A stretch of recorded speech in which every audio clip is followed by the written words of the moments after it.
मुख्यमंत्री पुष्कर सिंह धामी ने कैथल में की जनसभा। भाजपा प्रत्याशी नवीन जिंदल के पक्ष में जनता से वोट करने की अपील। कहा, नायब सैनी और जिंदल मिलकर करेंगे कैथल का विकास।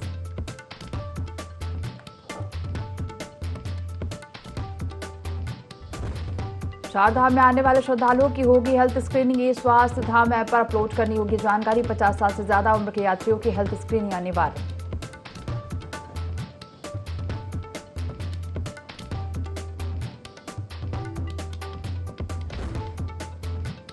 उत्तरकाशी पुलिस ने यात्रा को लेकर जारी की एसओपी। रात 8 बजे के बाद नहीं जा पाएंगे गंगोत्री और यमुनोत्री धाम। रात 11 बजे के बाद यात्रा पूर्ण रूप से रहेगी प्रतिबंधित।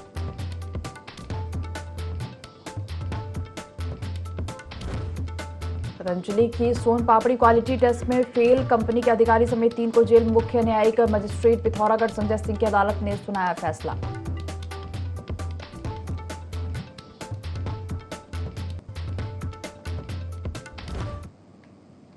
देवभूमि लाइव देख रहे हैं यहाँ पर, मैं हूं आपके साथ दिव्या। बुलेटिन की शुरुआत करेंगे खबरों के साथ। बीजेपी के स्टार प्रचारक और उत्तराखंड के मुख्यमंत्री पुष्कर सिंह धामी इन दिनों अन्य राज्यों में चुनावी प्रचार कर रहे हैं। ऐसे में सीएम धामी हरियाणा पहुंचे, जहां उन्होंने कैथल में चुनावी जनसभा को संबोधित किया और इस दौरान सीएम ने कुरुक्षेत्र में भाजपा प्रत्याशी नवीन जिंदल को वोट देने की अपील की और लोगों को बीजेपी सरकार की उपलब्धियां बताते हुए विपक्षी पार्टियों को जमकर घेरा।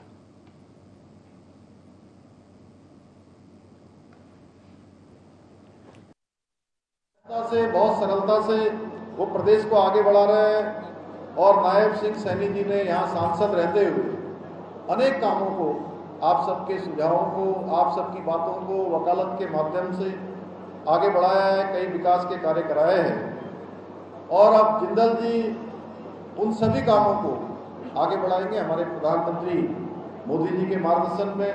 और जिंदल जी का परिवार भी काफ़ी लंबे समय से क्षेत्र में अपना योगदान देता है। अब ये यहाँ पर डबल इंजन काम करेगा। अभी डबल इंजन प्रदेश में काम कर रहा था, ये डबल इंजन अब कैथल और इस कुरुक्षेत्र लोकसभा क्षेत्र में तेजी से काम करेगा। एक तरफ सैनी जी और दूसरी तरफ जिंदल जी मिलकर इस पूरे क्षेत्र को आगे बढ़ाने का काम करेंगे। हरिद्वार में सिडकुल स्थित केकेजी इंडस्ट्रीज फैक्ट्री में भीषण आग लगने से उसमें रखा सारा सामान जलकर राख हो गया। फैक्ट्री में थर्माकोल की प्लेट्स और अन्य आइटम बनाए जाते थे। फिलहाल फायर ब्रिगेड की 8 गाड़ियां आग बुझाने की कोशिश कर रही हैं, लेकिन अब तक आग पर काबू नहीं पाया गया। वहीं मौके पर पहुंचे एसपी सिटी स्वतंत्र कुमार ने बताया कि फैक्ट्री में पैकेजिंग का काम होता है और कंपनी में रखे थर्माकोल से जल्दी से आग पकड़ ली, जिसकी वजह से आग बहुत तेजी से फैल गई। आपको बता दें कि आग में किसी कर्मचारी के फंसे होने की खबर नहीं मिली है।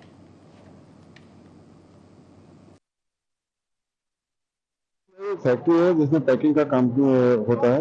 यहाँ पे थर्माकोल वगैरह है, तो यहाँ पे आग लग गई थी। इस समय हमारी 8 फायर ब्रिगेड की गाड़ियाँ लगी हुई हैं। एक और गाड़ी मंगा ली गई रुड़की ऋषिकेश और अन्य क्षेत्र से गाड़ियाँ मंगा ली गई हैं और बाकी जो फैक्ट्रीज हैं उनसे भी सहयोग लिया जा रहा है। आग पे काबू पाने की कोशिश की जा रही है और पहली प्रायोरिटी है कि इसके आसपास और भी इंडस्ट्रीज हैं, वहाँ पे आग न फैले, इसलिए चारों तरफ से हमारी फायर ब्रिगेड की गाड़ियाँ आग बुझाने की कोशिश कर रही हैं। हमारे जो फायर ब्रिगेड के कर्मचारी हैं और हमारी लोकल पुलिस है, तो ये सभी लोग एक साथ लग के इसमें कार्य कर रहे हैं। जल्दी हम लोग इसमें काबू पाएंगे। चार धाम यात्रा रजिस्ट्रेशन करने को लेकर रजिस्ट्रेशन काउंटर पर यात्रियों का जनसैलाब देखने को मिल रहा है, जिसको देखते हुए हरिद्वार में रजिस्ट्रेशन काउंटर बंद कर दिए गए थे। यात्रियों को रजिस्ट्रेशन पर रोक का जैसे ही पता चला तो ऋषिकुल मैदान में यात्रियों का हुजूम उमड़ पड़ा और इस दौरान रजिस्ट्रेशन न होने की वजह से यात्रियों ने जिला प्रशासन के खिलाफ नारेबाजी कर अपना विरोध व्यक्त किया और इस दौरान जिला प्रशासन और पुलिस प्रशासन के द्वारा यात्रियों को समझाने का काम भी किया गया, लेकिन यात्रियों में रजिस्ट्रेशन न होने की वजह से खासा विरोध दिखाई दिया। ऊपर हमारे जितने धाम हैं सब पे लगातार बढ़ते हुए उत्साह और भीड़ की वजह से निर्देश प्राप्त हुए थे कि यहाँ पे रजिस्ट्रेशन ना करा जाए। यात्रियों की सुरक्षा को देखते हुए उनको ये समझाया जा रहा था कि यहाँ से ऊपर ना भेजा जाए, ताकि ऊपर जाके जाम की स्थिति ना बने और वो लोग परेशान ना हो। तो इसीलिए रजिस्ट्रेशन बंद रहे। हमारी तरफ से कोशिश ये करी जा रही है, जो भी लोग यहाँ काफ़ी दिनों से फंसे हुए हैं उनको चिन्हित करा जाए और उनकी हेल्प करी जाए। अगर उनका रजिस्ट्रेशन ऑफलाइन करना हो तो उनको ऑफलाइन करा जाए। एनएसयूआई कार्यकर्ताओं ने डीएवी पीजी कॉलेज के छात्र संघ अध्यक्ष सिद्धार्थ अग्रवाल के नेतृत्व में जिलाधिकारी सोनिका को एक ज्ञापन सौंपा। छात्रों ने जिलाधिकारी से शहर में चल रहे शराब के ठेकों, स्पा सेंटरों और देर रात तक चलने वाले क्लब पर लगाम लगाने की मांग की है। सिद्धार्थ अग्रवाल ने कहा कि जिस तरह से शादी समारोह और पार्टियों में डीजे बजाने का समय निर्धारित किया गया है, उसी प्रकार राजधानी देहरादून में चल रहे क्लब और शराब के ठेकों पर सख्ती बरतते हुए इनका भी समय निर्धारित किया जाए। साथ ही जल्द ही कार्रवाई नहीं होने पर आंदोलन की चेतावनी भी दी।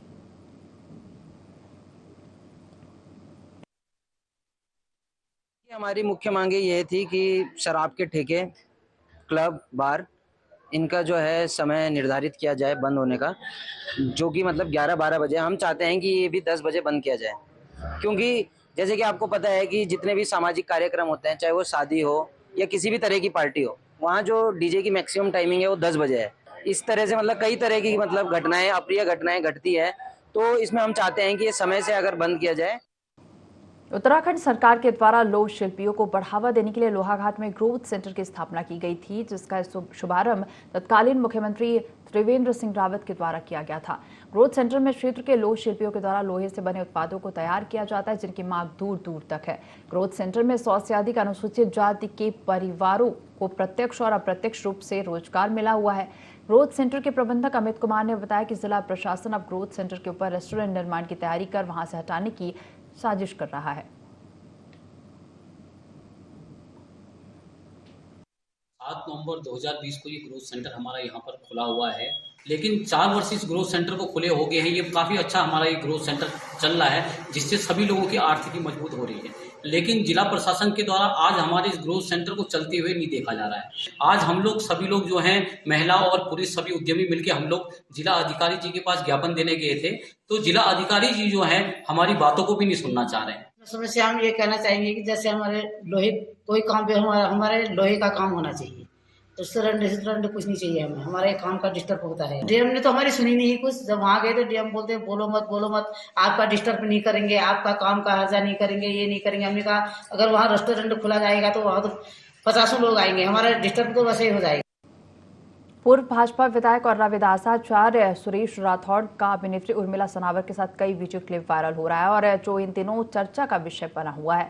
इस पर पूर्व विधायक सुरेश राठौड़ ने सफाई दी है। उन्होंने कहा कि कुछ लोग उनकी छवि खराब करने के लिए अनर्गल टिप्पणी कर रहे हैं। उर्मिला उनके संगठन की प्रवक्ता है, साथ ही उनकी आने वाली एक फिल्म में अभिनेत्री हैं, जिसके वीडियो सोशल मीडिया पर डले हैं। वही अभिनेत्री उर्मिला सनावर ने भी बताया कि उनकी आने वाली फिल्म भाभी जी विधायक हैं के सीन है, जो एक पॉलिटिक्स पर बेस्ड स्टोरी पर बनी है। विभिन्न प्रकार के जो इस तरह के लोग अनर्गल प्रचार करके उर्मिला जी को बदनाम करने का काम, या मेरे को बदनाम करने का काम, या संगठन को बदनाम करने का काम, हमारी छवि को धूमिल करने का काम कर रहे हैं, वो उनके हमारे खिलाफ जो षड्यंत्र करते हैं उसका सीधा सा जवाब है। मैं कुछ नहीं कहना चाहता, लेकिन ऐसे लोग समाज में हमेशा रहते हैं। जब कोई विशाल संगठन बढ़ता है, इनकी बड़ी भूमिका रही है। राष्ट्रीय प्रवक्ता के रूप में समाज में काम करती हैं, जाती हैं, अच्छी ओजस्वी वक्ता भी हैं, तो लोग जलेसी भी रखते होंगे, इनके बढ़ते हुए कद को रोकने का प्रयास करते होंगे। ये दिवाली तक ये रिलीज़ होगी ये फिल्म हमारी, और मेरे ख्याल से जब मैं तो ये कह रही हूँ कि वो सीन जब एक इतना वायरल होगा, ऑल ओवर इंडिया वायरल हो गया, क्योंकि मैं सर्वप्रथम एक अभिनेत्री हूँ। मुझे कोई जम्मू से भेज रहा है, कोई कहीं से भेज रहा है, बैंगलोर से, कलकत्ता से, कि ये तो हमने आपका वाला सीरियल देखा था मैडम, ये तो वो है, ये तो वो है, आपका क्या। तो तरह तरह के, मैं ये कहती हूँ अगर एज ए मतलब मैं लोकप्रियता देखूं कि जब एक हमारी जोड़ी को इतनी लोकप्रियता मिल रही है, तो आने वाली फिल्म को हमारी कितनी लोकप्रियता मिलेगी। कोतवाली रुड़की में एसएसपी प्रमेंद्र डोभाल ने नितिन हत्याकांड का खुलासा करते हुए बताया कि 4 मई को कोतवाली पुलिस को सोलानी पुल के नीचे उसका शव पड़े होने की सूचना मिली थी, जिसके बाद पुलिस ने मामले की जांच पड़ताल शुरू की तो मालूम हुआ कि मात्र 130 रुपए के लेन देन को लेकर आरोपी ने दोस्त की हत्या कर दी। वहीं जांच में ये भी सामने आया है कि दोनों लोग नशे के आदी थे और अक्सर साथ बैठकर शराब पिया करते थे। वहीं इसी दौरान पैसों की लेन देन को लेकर विवाद हुआ और आरोपी ने हत्या कर दी। चाकुओं से गोद के एक व्यक्ति की हत्या की गई थी और वो पुलिस के द्वारा जब मौका मुआयना किया गया था, उसमें ये बात प्रकाश में आई थी। वो बड़ा ही निर्जन इलाका था, बहुत कम लोग वहाँ पर जाते थे, खासकर जो नशे के आदी लोग हैं या नशा करने के लिए वहाँ लोग जाते थे। पुलिस के द्वारा लगातार इस पर नज़र रखी हुई थी। कलियर क्षेत्र में इसकी अरेस्टिंग की गई। जब इससे पूछताछ की गई तो साजिद द्वारा इस घटना को करना बताया। मंगलौर के लिपरहेड़ी गांव में अंग्रेजों द्वारा बनाए गए गंगा नहर के पुल को सिंचाई विभाग ने बंद कर दिया है, जिसका ग्रामीणों ने जमकर विरोध किया है। आपको बता दें कि लगभग 150 साल पुराने पुल की अवधि समाप्त हो चुकी है। पुल पूरी तरह से जर्जर हो गया है, जिसके बाद सिंचाई विभाग के अधिकारियों ने स्थानीय पुलिस के साथ मिलकर पुल पर दीवार खड़ी करवा दी, जिसके बाद ग्रामीणों में गुस्सा पैदा हो गया। ग्रामीणों का कहना है कि सिंचाई विभाग को पहले दूसरा पुल बनवाना चाहिए था। पुल बंद होने से ग्रामीणों को कई किलोमीटर का अतिरिक्त सफर तय करना पड़ेगा। साथ ही पुल पार कर बच्चों का स्कूल है और पुल बंद होने से छोटे बच्चों को कई किलोमीटर का रास्ता तय करने के साथ ही स्कूल जाना पड़ेगा। वही सिंचाई विभाग के ठेकेदार का कहना है कि उसे सिंचाई विभाग के अधिकारियों ने पुल बंद करने के आदेश दिए, जिसको लेकर वह पुल बंद करा दिया गया है।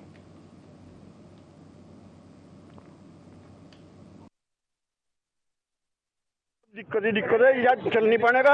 कुछ हमारे लोग भी तो ज्यादा बेचे हैं ना, बस छोटे वाहन चलो जाते हैं लेकिन मानते नहीं। अब प्रशासन पहले कहाँ गया था जब भारी वाहन की पाबंदी प्रतिबंधी था।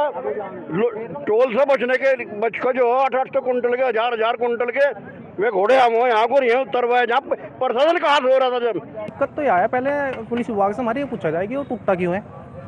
ये हैवी लोड का तो क्या नाम जो है पुल है नहीं, जो गाँव गरीब मेरे जैसे आम आदमियों का क्या नाम जो आने जाने का रास्ता है।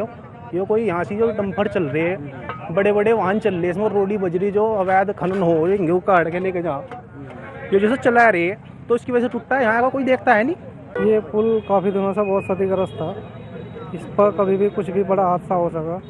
इस हादसे को रोकने के लिए बड़ी दुर्घटना न हो, इसलिए इसका कार्य कराया जा रहा है। ये हमारे पास तो PWD मतलब जो उनके आदेश है, एक्शन साहब। उत्तराखंड बेरोजगार संघ के अध्यक्ष और टिहरी के सांसद प्रत्याशी बॉबी पवार ने लालकुआं के हल्दू चौड़ क्षेत्र में जन मिलन कार्यक्रम आयोजित किया, जिसमें कई राजनीतिक सामाजिक छात्र संघ के नेताओं सहित बेरोजगार युवाओं ने शिरकत की। और इस दौरान बॉबी पवार ने कहा कि उत्तराखंड बने कई साल बीत जाने के बाद भी रोजगार के लिए कोई ठोस नीति नहीं बनी है।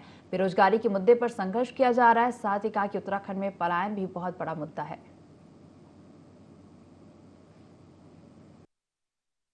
कार्यक्रम था आज यहाँ लालकुआं विधानसभा की, चाहे सेंचुरी गंदे नाले की बात हो, बिंदु कत्ता राजस्व गांव की बात हो, या फिर जो हमारी क्षेत्रीय समस्याएं 70% रोजगार से लेके, या क्षेत्र में जो लगातार नशे बढ़ रहा है और पूरा क्षेत्र में जो है समस्याएं जो हैं चरम पर है। तो बॉबी भाई से जितने भी लोग हैं छात्र नेताओं सभी ने समस्याओं पे डिस्कशन करा। अच्छा लड़का है और जो मैंने उसमें पाया कि वो एक संघर्षशील भी है और एक छोटे से कस्बे से और एक गरीबी से ऊपर उठ के आया है और संघर्ष का जुनून उसके अंदर है।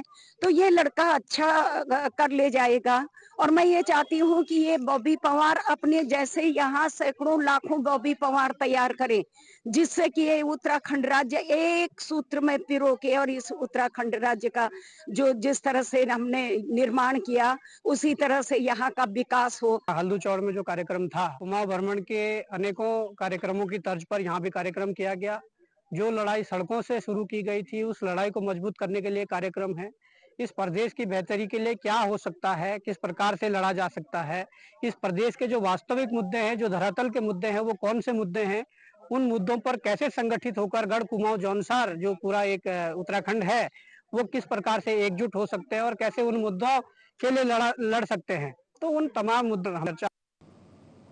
चारधाम यात्रा की शुरुआत होते ही फर्जी ट्रैवल एजेंसियां भी सक्रिय हो गई हैं। वहीं यात्रियों से रजिस्ट्रेशन के नाम पर हुई धोखाधड़ी का डीएम धीराज सिंह गब्रियाल और एसएसपी प्रमेंद्र डोभाल ने संज्ञान लिया और ट्रैवल एजेंसियों को सख्त कार्रवाई की चेतावनी भी दी। आपको बता दें कि 2 दिन पहले हरिद्वार की 2 ट्रैवल एजेंसियों ने चारधाम यात्रा में जाने वाले यात्रियों का फर्जी रजिस्ट्रेशन किया, जिसके बाद धोखाधड़ी का पता चलने पर यात्रियों ने उत्तरकाशी में मुकदमा दर्ज करा, जिस पर डीएम और एसएसपी ने कहा कि यात्रियों से धोखाधड़ी करने से हरिद्वार ही नहीं बल्कि राज्य की छवि भी खराब होती है। भविष्य में यदि किसी भी ट्रैवल एजेंसी द्वारा ऐसा किया गया तो मुकदमा दर्ज करने के साथ ही कड़ी कार्रवाई की जाएगी। और इसके साथ ही उन्होंने यात्रियों से रजिस्टर्ड वेबसाइट के माध्यम से पूरी जांच परख करने के बाद ही रजिस्ट्रेशन और गाड़ियां बुक करने की अपील की है।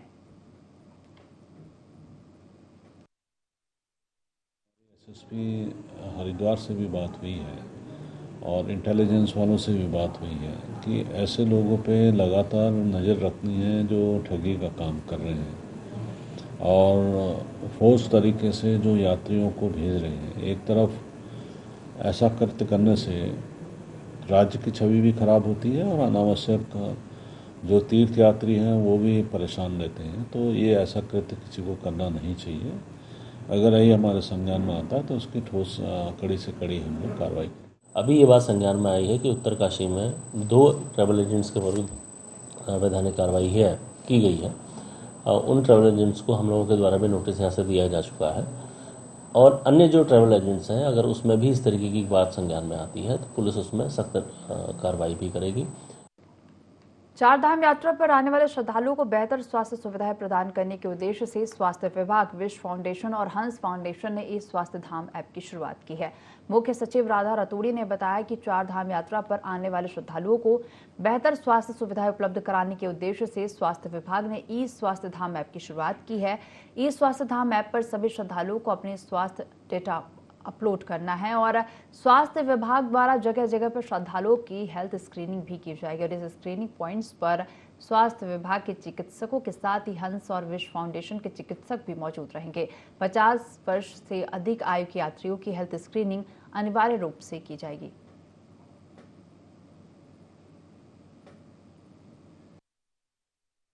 यात्रा 10 मई से शुरू हुई है और पहले 10 दिन में ही लगभग 7 लाख यात्रियों ने चारों धाम की यात्रा कर ली है। तो ये संख्या बहुत अधिक है। तो इसमें विशेष रूप से हम लोग ये प्रयास कर रहे हैं कि सभी श्रद्धालुओं की हेल्थ चेकअप, हेल्थ स्क्रीनिंग ठीक प्रकार से हो, जिससे उनको स्वास्थ्य संबंधी कोई समस्या ना हो। और इसके लिए हेल्थ डिपार्टमेंट और विश्व फाउंडेशन और हंस फाउंडेशन तीनों ने मिलकर एक ई स्वास्थ्य धाम करके एक ऑनलाइन प्लेटफॉर्म बनाया है, जिसमें सभी श्रद्धालुओं को अपने हेल्थ से संबंधित डेटा अपलोड करना है। तो जो स्वास्थ्य विभाग की साइट है जहाँ पे ऑनलाइन रजिस्ट्रेशन हो रहा है, उसी ऑनलाइन साइट से ये ई स्वास्थ्य धाम का जो पोर्टल है इसको जोड़ा जाएगा। प्रदेश में चारधाम यात्रा के बहाने जनेऊ पहनने को लेकर सियासत देखी जा रही है। कांग्रेस का कहना है कि प्रशासन चारधाम यात्रा को सही तरीके से संचालित करने के लिए प्लान नहीं कर पा रहा है। भाजपा भले ही बड़े बड़े दावे कर रही हो, मगर सच्चाई कुछ और ही है। उनका कहना है कि वे खुद भी जनेऊ पहनते हैं, पूजा पाठ करना जानते हैं। भाजपा पूजा पाठ को लेकर आडंबर करने का काम करती है। वहीं भाजपा ने कांग्रेस पर जनेऊ धारण करने को लेकर पलटवार किया है। भाजपा प्रदेश महामंत्री का कहना है कि सभी जानते हैं कि कांग्रेस पार्टी की जनेऊ की सच्चाई क्या है। कांग्रेस पार्टी केवल आडंबर रखती है, उनकी जनेऊ में कोई सच्चाई नहीं है।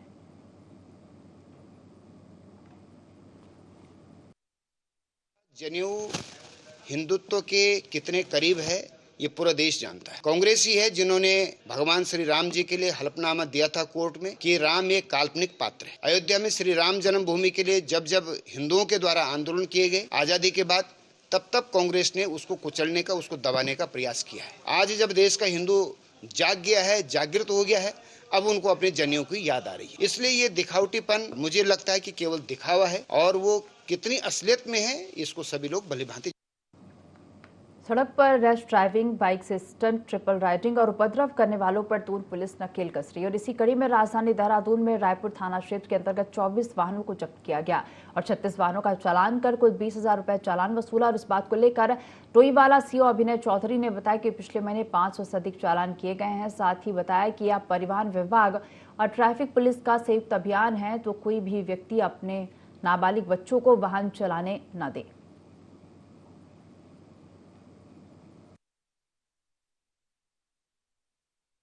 जैसे कि देहरादून में लगातार एक्सीडेंट बढ़ रहे हैं, इनको देखते हुए जो मुख्य कारण है उनके रैश ड्राइविंग, ट्रिपल राइडिंग और ड्रिंक एंड ड्राइव, हेलमेट ना पहनना, तो सबसे अपील भी है कि पब्लिक इन सारी चीज़ों का ध्यान रखे और अपने नाबालिग बच्चों को वाहन ना दे। उसी क्रम में रायपुर पुलिस द्वारा भी शाहजहारा रोड और माल देवता पे लगातार चालानी कार्रवाई की गई, जिसमें कल भी जो है 24 वाहन सीज किए गए और विगत माह में भी 500 से अधिक चालान किए गए हैं। ये एक संयुक्त अभियान है जिसे परिवहन विभाग, ट्रैफिक पुलिस और सिविल पुलिस कर रही है। तो आप सबसे अपील भी है कि ट्रैफिक नियमों का पालन करें और अपने नाबालिग बच्चों को वाहन ना दें। चारधाम में श्रद्धालुओं की संख्या पिछले साल की तुलना में इस साल दोगुनी हो गई है, जिसको लेकर सरकार पूरी तरह से अलर्ट मोड पर है। मुख्यमंत्री पुष्कर सिंह धामी खुद यात्रियों से व्यवस्था को लेकर फीडबैक ले रहे हैं और ऐसे में भाजपा का कहना है कि यात्रा के शुरुआती दौर में ज्यादा यात्रियों की चारधाम यात्रा में पहुंचने पर दिक्कतें आई थी, लेकिन सरकार के बेहतर प्रयास के चलते व्यवस्था पटरी पर आ गई है। उन्होंने कांग्रेस को लेकर कहा कि अगर कांग्रेसी चारधाम यात्रियों के लिए व्यवस्था में लगना चाहते हैं तो उनका स्वागत है। भाजपा के कार्यकर्ता कई जगहों पर यात्रा में सहयोग कर रहे हैं, जबकि कांग्रेस यात्रा में सहयोग के लिए ढिंढोरा पीट रही है। यमुनोत्री धाम में श्री बद्रीनाथ जी, केदारनाथ जी में इस समय आने वाले श्रद्धालुओं की संख्या विगत वर्षों की तुलना में अत्यधिक है और विगत वर्षों में व्यवस्थाएं बहुत अच्छी रही हैं। इसी के परिणाम स्वरूप इस वर्ष संख्या बढ़ी है और मैं समझता हूं कि शुरुआती दौर में जब तीर्थ कपाट खुले थे उस समय शुरुआत में थोड़ा सा ज़्यादा यात्रियों के कारण व्यवस्था में थोड़ा दिक्कत आई। प्रयासों से प्रशासनिक अधिकारियों की मुस्तैदी के कारण व्यवस्था अपनी पटरी पर आ रही है। उत्तराखंड में लोकसभा चुनाव के बाद अब निकाय चुनाव को लेकर हलचल तेज हो गई है। जहां एक तरफ बीजेपी अपनी जीत का दावा कर रही है तो वहीं कांग्रेस बदलाव की बात कह रही है। कांग्रेस की युवा नेता और काशीपुर मेयर सीट के दमदार दावेदार अर्पित मल्होत्रा का कहना है कि इस बार अपनी काशीपुर की खोई हुई सीट को वापस हर हाल में ले लेंगे और जीतकर कांग्रेस की झोली में डालेंगे। लोग परिवर्तन चाहते हैं और इस बार परिवर्तन होकर रहेगा।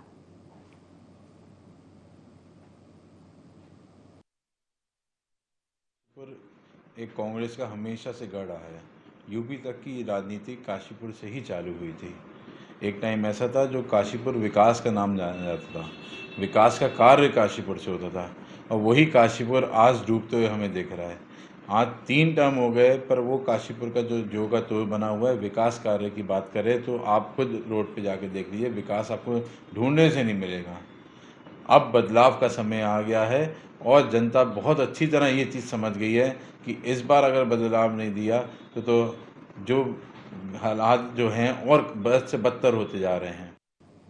खबर लक्सर से है, जहां कानूनगो पर रिश्वत मांगने का आरोप लगा है। पीड़ित किसान ने तहसील ऑफिस पहुंचकर जमकर हंगामा किया और कानूनगो पर पैसे लेकर काम न करने का आरोप लगाया। दरअसल लक्सर तहसील क्षेत्र के अलावलपुर गांव के एक पीड़ित परिवार के मकान पर गांव के ही 2 लोगों ने कब्जा कर लिया था, जिसकी शिकायत पीड़ित ने हरिद्वार डीएम से लेकर एसडीएम और पुलिस प्रशासन से की, लेकिन कोई कार्रवाई नहीं हुई और इसके बाद पीड़ित पक्ष के तहसीलदार ऑफिस में कानूनगो को रिपोर्ट लगाने की एवज में 10,000 रुपए रिश्वत मांगने का आरोप लगाया। साथ ही तहसीलदार को एक प्रार्थना पत्र देकर निष्पक्ष जांच कर कानूनगो के खिलाफ कार्रवाई की मांग की है।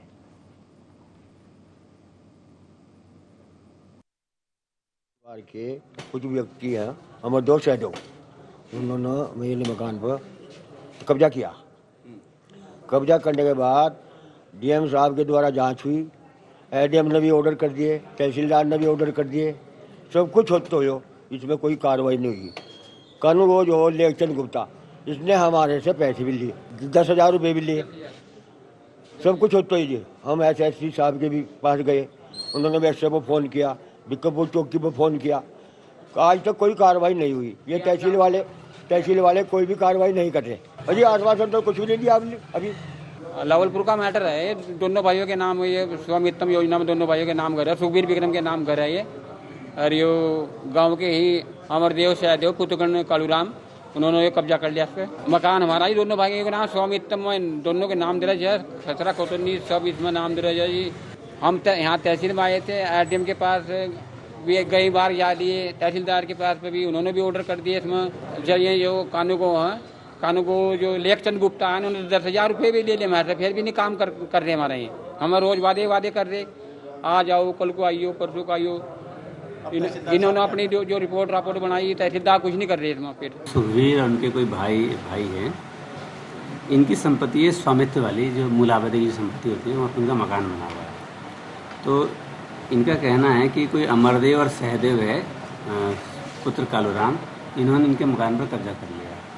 तो हमने जांच के लिए लिखा था, कानूनगो साहब ने जांच लिख दी। जांच में स्पष्ट हुआ कि ये जो मकान है, जो स्वामित्व की जो संपत्ति है, इनकी है, मतलब सुखबीर आदि की है, और इनके मकान पर वास्तव में किसी व्यक्ति ने अवैध रूप से कब्जा कर लिया। तो इनसे मैंने कहा कि अगर ऐसा कोई आरोप है तो आप एसडीएम साहब के पास, मेरे पास, या अच्छा होगा कि आप ऊपर जाएं, एसडीएम डीएम साहब के पास एप्लीकेशन देते हैं तो उसकी भी जांच कर ली जाएगी। इस बुलेटिन में फिलहाल इतना ही। आप देखते रहिए i24। नमस्कार।